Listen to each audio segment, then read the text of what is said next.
오늘 이사야 관련과 16번째 시간입니다. 오늘 이사야 17장을 통하여 인간 종말의 비극에 대해서, 화려한 도시가 망함에 대해서, 에브라임의 멸망에 대해서 변론해 보도록 하겠습니다. 본정은 북방 수레의 수도였던 화려한 도성인 다메섹을 들어서 인간 종말의 비극을 말씀하신 것인데요. 은가공이 풍부한 화려한 도시가 망하고 만드는 것이죠. 이것은 악의 세력들이 많은 부와 또한 은가금을 많이 쌓는 부를 누리지만은 인간 종말의 심판 때는 남은 자가 아주 적다. 이걸 우리에게 이제 말씀하신 것인데요. 물론 이것도 이제 북방 수레가 망했던 때도 BC 770년인가 그렇게 됐죠. 2700년에 이런 망한 일이 있었는데 이것은 인간 종말에 악의 세력들이 망할 것을 보여준 것이다. 이렇게 볼 수가 있습니다. 요절은 6절인데요. 그러나 오히려 좋을 것이 나무리니 감람나무를 흔들 때 가장 높은 가지 꼭대기에 실과 이상계가 나무 같겠고 무서운 나무의 가장 먼 가지에 4~5개가 나무 같으리라. 이스라엘 하나님 여호와의 말씀이니라. 심판의 관련해 마귀가 다 잡아가고 남은 자가 아주 적다는 것이죠. 그래서 아주 적은 숫자만이 남는데 그 이유는 여기에 보시면 그 악한 일을 많이 한 도시를 얘기한 거다 이렇게 볼 수가 있는데요. 1절에서 6절입니다. 다메섹에 관한 경고라. 보라, 다메섹이 장차 성읍 모양을 이루지 못하고 무너진 무더기가 될 것이라. 아르벨의 성읍들이 버림을 당하리니 양을 치는 곳이 되어 양이 늑대 놀랄 자가 없을 것이며 에브라임의 요새와 다메섹 나라와 아람의 남은 백성이 멸절하여 이스라엘 자손의 영광같이 되리라. 마음으로 여호와의 말씀이니라.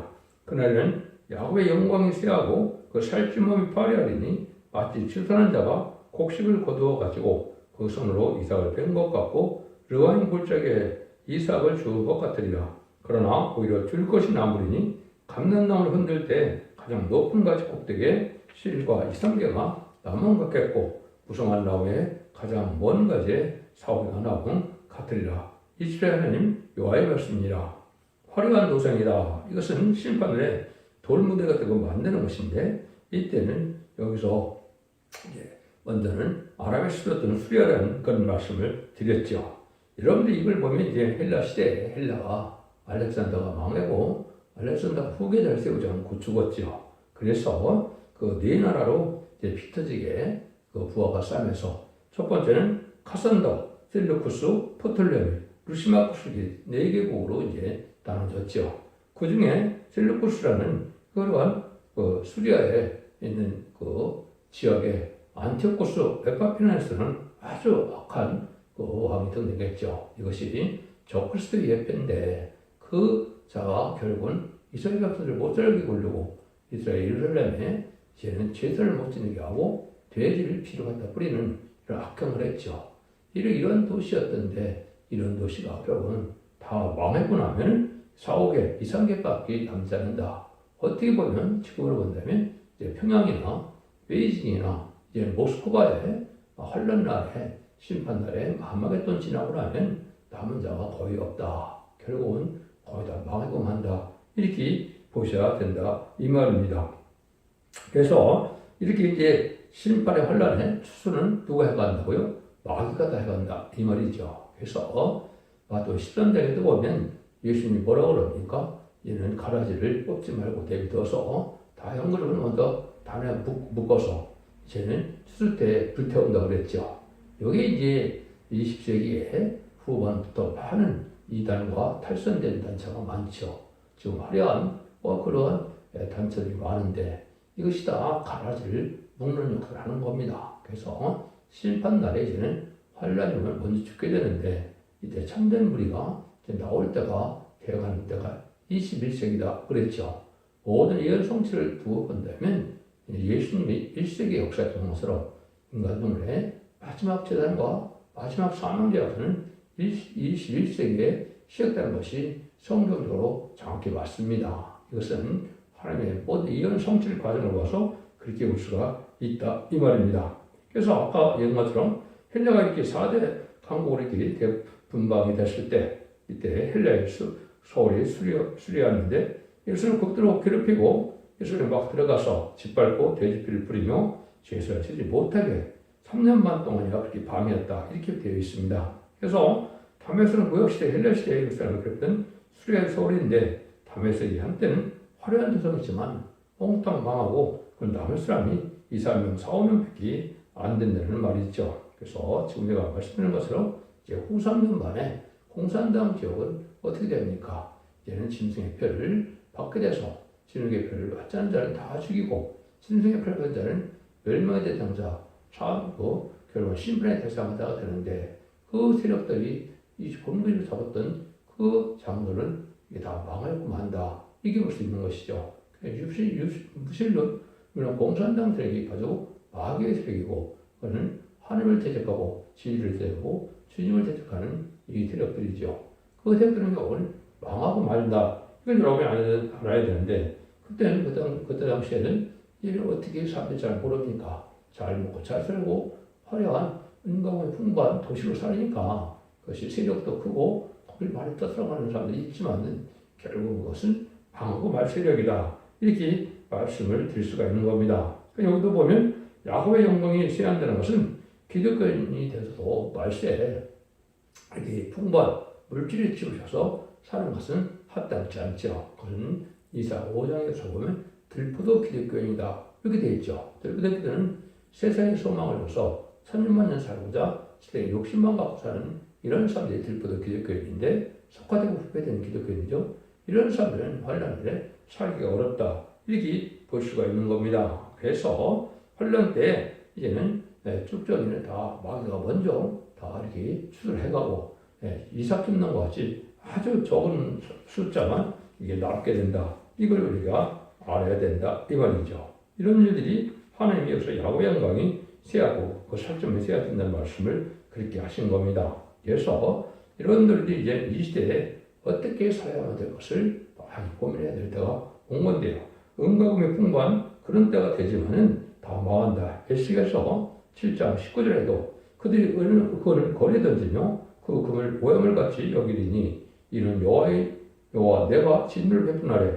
그 은과 금이 등이 그들을 건지지 못하며 등이 그 심령을 족하게 하거나 그 창조를 채우지 못하고 오직 죄악에 빠지는 것이 대미로다. 아무리 은과 금이 많아서 부자가 되더라도 심판하려는 날에는 은과 금을 막 구원받는 것이 절대 아니라는 거죠.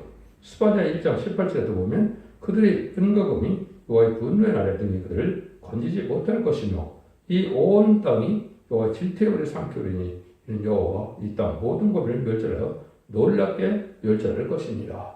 여러분들이 이게 그냥 단순히 그냥 말씀이 아니죠. 이것을 말씀대로 일주일 두고 가봅시다. 이루어지는 말씀으로 전멸당한다. 이 말이죠. 마치 4,400년 전에 노아의 홍수 시대에 노아의 방주를 한다면 다 망하는 것처럼 소돔과 고모라가 소활성으로 피어난 이제 노세 가정 3명 뺏기는 살아남지 못한 것처럼 이렇게 살아남기 어려운 때가 온다. 이것이 인간의 심판의 형편이다. 이렇게 말씀하시죠. 여러분들이 신약에 나오면 야고보서 상기도 보면 이런 부분이 많죠. 그래서 믿음이 행함이 있어야 참다운 믿음이라는 것을 온전한 믿음이라는 것을 많이 말씀하는데요. 거기도 보면 야고보 4장 4절에 가늠하는 여자들이여 세상과 벗된 것이 하나님의 원수임을 알지 못하느냐. 그런즉 누구든지 세상과 벗이 되고자 하는 자는 스스로 하나님과 원수가 되게 하는 것이니라. 야고보 4장에 이렇게 되어 있죠. 그래서 세상에 속아서 세상에 천만 살고자 그러한 쾌락만 쏟다가 보면 멸망을 당할 수밖에 없는 것이고 하나님의 원수가 되는 것이다. 이걸 알지 못하고 결국은 기독교에서는 많은 기복시험적으로 잘 먹고 잘 살아야 하나님의 축복을 받았다고 생각하는데 이것은 하나님의 축복자는 영적 축복과는 거리가 오는 것이고 세대의 축복과도 틀리다 이 말입니다. 야고보서 5장 1절에서 4절에도 보면 들으라 구하는 자들아 너에게 이 말 보상을 인하여 울고 통곡하라. 너희 재물을 썩었고 너희 옷은 좀 먹었으며 너희 건과 은은 녹이 슬었으니 이 녹이 너희의 증거가 되며 불같이 너희 살을 먹으리라. 너희가 말세의 재물을 쌓았도다. 보나 너희 밭에 추수한 풍꾼에게 주제는 사기 소리지르며 추수한 자의 우는 소리가 망군의 주의 귀에 들렸느니라. 야고보서 5장 1절에서 4절까지 이렇게 말씀하셨는데요. 인간 정원에 많은 불을 쌓고 또 다음에 분싸움 주지 않고 불연장을 쌓은 자들은 결국은 이제 하나님의 제약이 되어서 멸망을 당할 수밖에 없다 이 말입니다. 이 시대는 의롭고 경건하고 정직하고 깨끗한 양심 속에 가난하나도 그렇게 정직한 삶을 살아야만 합당한 자가 되고 거기에 말씀을 지켜 행한 것이 있어야만 하는 참된 그 신앙으로 보아서 알고 될 수 있다. 이렇게도 볼 수 있는 것이죠. 그때는 많은 우상을 또한 섬기게 된다. 이 말이죠. 어떤 사이가 되느냐. 그날에 사람이 자기를 지은 자를 쳐다보겠으며 그 눈이 이스라엘 거룩한 자를 바라보겠고 자기 손으로 만든 자를 쳐다보지 아니하며 자기 손으로 지은 아세라나 태양성을 바라보지 않을 것이며 그날 견고한 성읍들이 이쪽에 이스라엘 자손 앞에서 버림받은 숯불 속의 초소와 작은 성목대의 초소 같아서 황폐하리니 이는 네가 자기 능력의 반석을 마음에 들지 않은 까닭이라. 그러므로 네가 기뻐하는 식물을 심으며 이방의 가지도 이종하고 네가 심는 날에 울타리도 두르고 아침에 너로 씨로 잘 발가도록 하였으나 근심과 심한 슬픔의 날에 동정이 없어지리라. 여기 보면 이제 먼저 구원의 하나님을 잊었다. 능력의 만석을 마음에 들지 않았다. 이랬죠. 이게 참 중요한 일인 말은 뭐냐면 예수님이 이제 반석으로 말씀을 하고 있죠. 그래서 이사야 28장 16절에 보면 그러면 저 여호와께서 가라사대 보라 내가 한돌을 시온에 두었으니 두벅시를 삼았으니 그 시험한 돌이요 귀하고 견고한 기초돌이라 그것을 믿는 자는 걱절되지 아니하리라. 이런 예수님이 이제 출애굽 예수님은 건축자의 버린돌이다 이렇게 표현했고 이제는 제레미야 예수님은 보통의 버린돌이라고 했죠. 그래서 이것은 예수님을 상징하는 것이죠. 그래서 제레미야가 영접할 때 제레미야를 영접하는 일을 해야만 살 수 있다는 뜻이거든요. 그런 말씀대로 이걸 잊어버리면 안 된다 이거죠. 근데 여러분들이 이제 다니엘서 보면 이것이 뜨인돌로 나타나죠. 왕이 사람의 손으로 아니하고 산에서 뜨인돌이 철과 득과 진흙과 은과 금을 부서뜨린 것을 보신 것은 크신 하나님의 자원의 일을 왕께 알게 하신 것이라. 이 꿈이 참되고 이 해석이 확실하니까. 다니엘서 2장 45절에 이렇게 되어 있죠. 이것을 인간적으로 뜨인돌은 제레미야를 말씀하시고 또 별성천하를 별성도를 뜻했다고 볼 수 있죠. 이것이 이제 결국은 계시록 19장 11절에서 21절 사이에 보면 병같은 자가 나와서 말씀의 칼로 세상을 치게 되고 심판하게 되죠. 아마겟돈에서 지정 승리할 정도를 뜻했다. 심판주의 역사다. 이렇게 볼 수 있는 거거든요. 그래서 우리가 이러한 말세에 공파되지 않으면 살 수가 없는 때가 온 것이 인간 종말이다. 이걸 이제 잘 설명하면서 마태복음 21장 40절에 결론을 이렇게 내려나죠. 그럼 건축해버린 들이 어떤 이들이 머리들이 되었나니 너희는 하나님의 나라를 빼앗기고 다른 열매 맺는 백성이 받으리라고 했죠.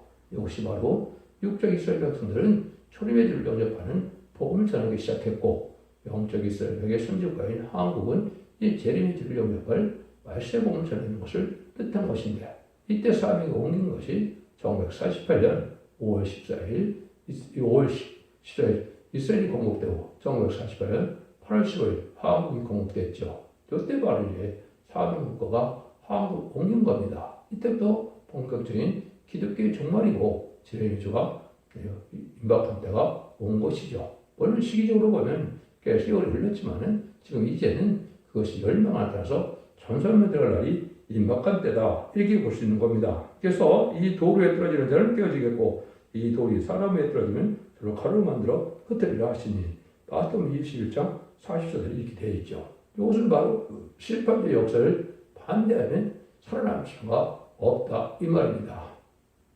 역시 인간 영혼의 마지막 촉대기가 수술의 삶으로 나타나는데 그 심판주의 역사는 다른 질의 진리를 전하는 것으로 되는데 모든 예언 말씀을 본문 그대로 전해서 예언 말씀을 읽고 듣고 지키는 자가 복이 있다는 것처럼 이 예언 말씀을 읽고 듣고 지키지 않으면 체험주를 저한테 영접할 수가 없고 원죄자 문제를 해결해서 죽음이 없고 좀 눈물이 없는 천년왕국에 들어가는 것인데요.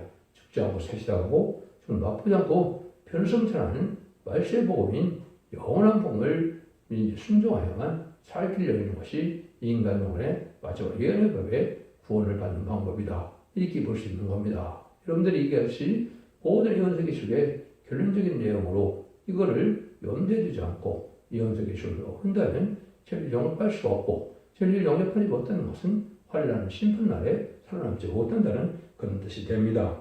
이걸 실제 할 수 있는 하는 종이 이제 나오게 될 것이라는 것이 3장 9절입니다. 방울의 여호가 말하노라 내가 너 여호수 앞에 세운 들거라 하늘에 7년이 있느니라.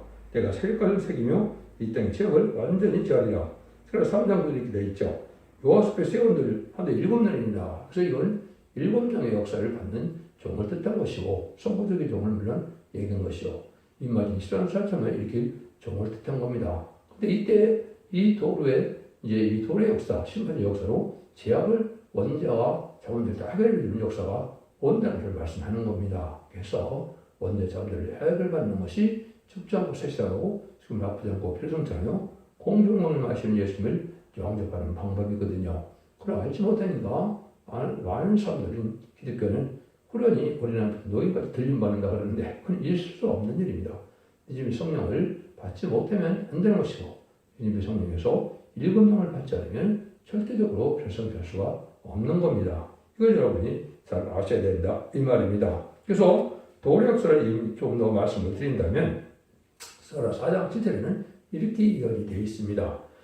큰 사람 내가 무엇이냐 내가 쓸밥을 앞에서 평지가 되리라. 그가 머릿돌을 내어놓을 때 우리가 H를 은총이 그에게 있을 때다 하리라 하셨고 그랬죠. 큰 사람, 이 큰 사람은 이제 인간 영혼에 부실리는 공산당들에게 아주 큰 세력으로 나타난 것을 보여준 것이죠. 그래서 제가 잠깐 말씀드린 것이 1975년 4월 30일 베트남 전쟁이 끝날 때 전 세계 사물이 공산화됐고 일곱째 머리 10불 달린 점으로 열혈 위성국가가 완성돼서 영토적으로나 인구적으로나 전 세계 사물이 공산화가 완성이 됐거든요. 그들이 가장 큰 세계라 큰 사회가 된 겁니다. 이 큰 사회이 무너지는데 스로파라 평지가 되는데 머릿돌이 나온다는 말이죠. 이게 심판주 역사 때 망한다. 그럼 언제 망하느냐? 이것이 암흑했던 때 다 망하는 겁니다. 암흑했던 때 공산당이 한 명도 남지 않다 멸망하는 것을 뜻한 것이다. 그래서 그 앞에 평지가 되리라 그랬죠. 완전히 이것이 인간의 끝이거든요. 그때 이럴 때 일치를 은총이 그에게 있을 때다. 다른 말씀을 이언기를 전할 때 그것이 은혜 받는 사람들은 유일하게 알력으로 모아지는 역사로서 청량을 받게 된다. 이렇게 이야기되어 있는 겁니다. 그래서 이 말세복음은 이언기를 전할 때 그 말씀을 믿고 순종하야만 알곡이 될 수가 있고 순종치 않으면 환난에 빠져서 짐승의 피를 받게 된다고 말씀을 드린 것입니다. 그러니까 예수님도 사람에게는 버림받았으나 하나님께서는 택하시는 분 보배로운 선들이신 예수께 나와 예수님을 벌 선들이라고 그랬죠. 그래서 예수님의 역사를 돌리 역사를 표현했다. 그래서 칠림주 역사는 건축대의 버린 돌, 십자가에 못 박혀서 돌아가신 분이다. 이렇게 볼 수 있는 것이고 이제는 머릿돌을 대는 것은 심판주 역사하고 재림의 역사를 뜻한 것이다. 이렇게 보셔야 성을 바로 깨닫는 것이죠. 그것이 시편 118편 22절에 23절에 보면 건축의 버린 돌이 진못된 돌이 머릿돌이 되었나니 너희들이 이상하느냐? 하나님의 작정된 일이다. 이 말이죠. 이것이 아까 말씀드린 것처럼 육적 유대인 이스라엘에서 영적 유대인 한국으로 사역을 옮길 것을 말씀하신 것이고 실제 옮긴 것이 1948년이다. 이렇게 말씀을 드렸습니다. 이런 역사가 나타나서 이제는 결국은 심판 때가 오는 때가 있다. 이 말이죠. 그것이 11, 14절입니다. 슬프다. 많은 민족이 소동하였을 때 바다 파도의 숲에 들어온 것 같이 그들이 소동하였고 열방이 충돌하였으며 큰 물이 몰려온 같이 그들도 충돌하였도다. 열방이 충돌하기를 많은 물에 몰려온 것 같이 하나 주께서 그들을 꾸짖으시니 그들이 멀리 도망한 산에 겨와 바람 앞에 흩어진 것 같겠고 폭풍 앞에 떠드는 티끌들 것이라. 보라 저녁에 다 두려움을 당하고 아침 전에 그들이 없어져나니 이는 우리를 유력한데 분기시오 우리를 강탈한데 보험이다. 그래서 악의 세력들은 하루아침에 망하게 된다 이 말입니다. 그래서 전자전만 후산전만이라서 아마겟돈 전쟁 때 다 망하게 되는데 이때부터 많은 재앙과 환란이 올 것을 말씀한 것이죠. 예수님도 마태 24장 7절에 보면 재난이 시작되고 온다고 그랬는데 그것이 바로 1975년 4월 30일 베트남 전쟁이 끝난 이후로 재난이 시작되어 돼서 20세기 후반은 20세기 초반까지 많은 재난이 나타나죠. 이것이 심판이 올 징조다. 이렇게 보셔야 되는 겁니다. 그래서 이때는 바람 앞에 켜같이 다 알려고 없다는 말이죠. 지금은 큰 세력으로 권위를 가지고 있지만은 결국은 심판날에는 1시간을 불탄다. 계시록 18장에 보면 세 군데가 나오죠. 그래서 마지막 때 안 가게 되는데 이제는 혁명가 터짐으로 한시간에 다 불달 세상이 되고 만다 이 말입니다. 그래서 지금 많은 혼란한 세상이 되었는데 이런 날들이 지나가다 보면 결국은 언젠가는 심판하면서 멸망하는 거고 한 명도 사는 자가 없는 때가 오는데 그것은 지금 말씀드린 것처럼 이제는 청산당 후산당을 지나서 3주의 대집재앙과 사실 아마겟돈이 끝나면 확인과 죄는 한 명도 남지 않고 다 멸망을 당하는 것이 심판의 방법이다. 그래서 여러분들이 화려한 세상에 이렇게 불타게 될 것인데 이런 세상에 소망을 두고 살다가 이제는 결국 망하게 됐다고 하는데 하루아침이면 좋겠다 이 말이죠. 그래서 어제까지는 될 거라는데 아침에 보니 한 명도 없이 다 죽었다 이 말이죠. 행위가 터치는 한 시간에 멸망하는 것이 세상의 종말이다. 이렇게 말씀하시는 겁니다. 여러분들은 이걸 잘 들으시고 이는 우리가 예수 믿고 죽는 받아서 죽어 천국 가는 그러한 천국 복음으로 끝을 맺는 것이 아니고 인간 정거에는 예의 법을 지켜서 입지 않고 세시하고 좀 나빠지게 필요찮아요. 나옵는 마음 백성으로 천년왕국의 축복을 누리는 것이 하나님의 사랑의 완성이고 구원의 완성이다. 이것이 천년왕국이다. 이 말입니다. 아까도 말씀드린 것처럼 그 18장 10절에도 보면 그 고난을 무서워요. 멀리 서서 가로되 화이트다 화이트다 큰 성 변관성 바벨론이요 이 시간에 내 심판이 이르렀다 하리로다. 한 시간에 망한다고 나와있죠. 이것이 이제 결국 바벨론 세상에 누구냐 후삼년을 빠져서 이제는 짐승의 표를 받은 자만 살아남죠. 짐승의 표를 받은 자는 심판의 대상자, 멸망의 대상자가 되기 때문에 이스라엘이 나중에는 한 시간에 다 멸망을 당한다.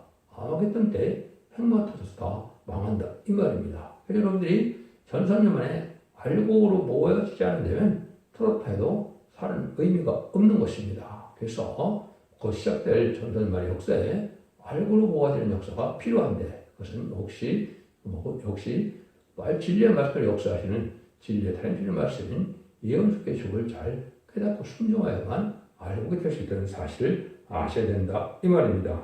인간이라는 것은 아무리 화려한 생활을 하는데도 심판의 비극은 아주 험하다. 특별히 무슬림의 공산당 세력들이 큰 세력을 쌓이지만은 큰 권세를 누리지만은 결국 심판 때 살아남기가 참 어렵다. 이걸 말씀하신 것이고 또 세상에서도 부귀영화를 누려서 은과금이 풍부하다 하도 그걸로 해서 구원받는 것이 절대 아니라는 것을 지금 말씀을 하시는 겁니다. 그런 진리를 잘 분별해서 이 시대에 사랑의 방주, 은혜의 방주, 구원의 방주인 서택의 완전변의 말씀을 듣고 순종함으로 알고 오게 되어서 자손 만대의 축복을 누리는 복된 종들과 성도들이 다 되시기를 예수님의 이름으로 간절히 축원드립니다. 아멘.